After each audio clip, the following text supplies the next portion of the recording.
بسم اللہ الرحمن الرحیم۔ السلام علیکم گائز، ہماری ویڈیو دیکھنے سے پہلے آپ لوگوں سے گزارش ہے کہ ہمارے چینل کو پلیز سبسکرائب کر لیجئے، آپ کا بہت شکریہ۔ آج جو واقعہ ہم بیان کرنے لگے ہیں وہ حضرت عبداللہ بن مسعود کا ہے۔ آپ کا اسلام لانے کا واقعہ۔ آپ فرماتے ہیں، میں ایک دن عقبہ بن ابی معیط کے خاندان کی بکریاں چرا رہا تھا۔ اسی وقت رسول اللہ صلی اللہ علیہ وآلہ وسلم وہاں آ گئے۔ ابو بکر صدیق بھی آپ کے ساتھ تھے۔ آپ نے پوچھا، کیا تمہارے پاس دودھ ہے؟ میں نے کہا، جی ہاں، لیکن میں تو امین ہوں، یعنی یہ دودھ تو امانت ہے۔ آپ نے فرمایا، کیا تمہارے پاس کوئی بکری ایسی ہے جس نے ابھی کوئی بچہ نہ دیا ہو؟ میں نے کہا، جی ہاں، ایک ایسی بکری ہے۔ میں اس بکری کو آپ کے قریب لے آیا۔ اس کے ابھی تھن پوری طرح نہیں نکلے تھے۔ آپ نے اس کی تھنوں کی جگہ پر ہاتھ پھیرا، اسی وقت اس بکری کے تھن دودھ سے بھر گئے۔ یہ واقعہ دوسری روایات میں یوں بیان ہوا ہے کہ اس بکری کے تھن سوکھ چکے تھے۔ آپ نے ان پر ہاتھ پھیرا تو وہ دودھ سے بھر گئے۔ حضرت عبداللہ بن مسعود یہ دیکھ کر حیران رہ گئے۔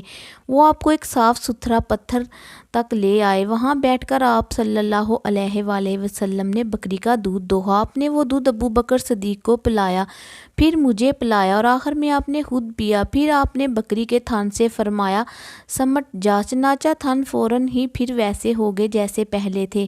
حضرت عبداللہ بن مسعود فرماتے ہیں، جب میں نے رسول اللہ صلی اللہ علیہ وسلم کا یہ معجزہ دیکھا تو آپ سے عرض کیا، اے اللہ کے رسول، مجھے اس کی حقیقت بتائیے۔ آپ نے یہ سن کر میرے سر پر ہاتھ پھیرا اور فرمایا، اللہ تم پر رحم فرمائے، تم تو جانکار ہو۔ یہ عبداللہ بن مسعود باپ کی بجائے ماں کی طرف سے زیادہ مشہور تھے۔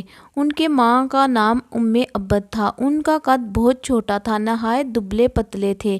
ایک مرتبہ صحابہ ان پر ہنسنے لگے تو آپ نے ارشاد فرمایا، عبداللہ اپنے مرتبے کے لحاظ سے ترازو میں سب سے بھاری ہے۔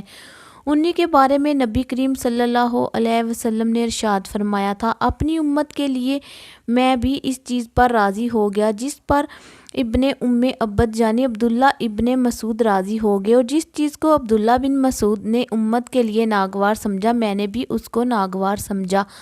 آپ ان کی بہت عزت کرتے تھے، انہیں اپنے قریب بٹھایا کرتے تھے، ان سے کسی کو چھپایا نہیں کرتے تھے، اسی لیے یہ آپ کے گھر میں آتے جاتے تھے۔ یہ نبی کریم کے آگے آگے یا ساتھ ساتھ چلا کرتے تھے۔ آپ جب غسل فرماتے تو یہیں پردے کے لیے چادر تان کر کھڑے ہوتے، جب سو جاتے تو یہیں آپ کو وقت پر جگایا کرتے تھے۔ اسی طرح جب آپ کہیں جانے کے لیے کھڑے ہوتے تو حضرت عبداللہ بن مسعود آپ کو جوتے پہناتے تھے، پھر جب آپ کہیں پہنچ کر بیٹھ جاتے تو یہ آپ کے جوتے اٹھا کر اپنے ہاتھ میں لے لیا کرتے تھے۔ ان کی انہی باتوں کی وجہ سے بعض صحابہ کرام میم میں مشہور تھے کہ یہ رسول اللہ صلی اللہ علیہ وسلم کے گھرانے والوں میں سے ہیں۔ انہیں آپ صلی اللہ علیہ وسلم نے جنت کی بشارت دی تھی۔ جب حضرت عبداللہ بن مسعود فرمایا کرتے تھے، دنیا تمام کی تمام غموں کی پونجی ہے، اس میں اگر کوئی خوشی ہے تو وہ صرف وقتی فائدے کے طور پر ہے۔ ویڈیو اچھی لگی ہو تو ویڈیو کو لائک اور پلیز ہمارے چینل کو سبسکرائب کر لیجئے اور بیل آئیکن کا بٹن آن کر دیجئے تاکہ مزید آنے والی ویڈیو آپ تک پہنچ سکے۔ اللہ حافظ۔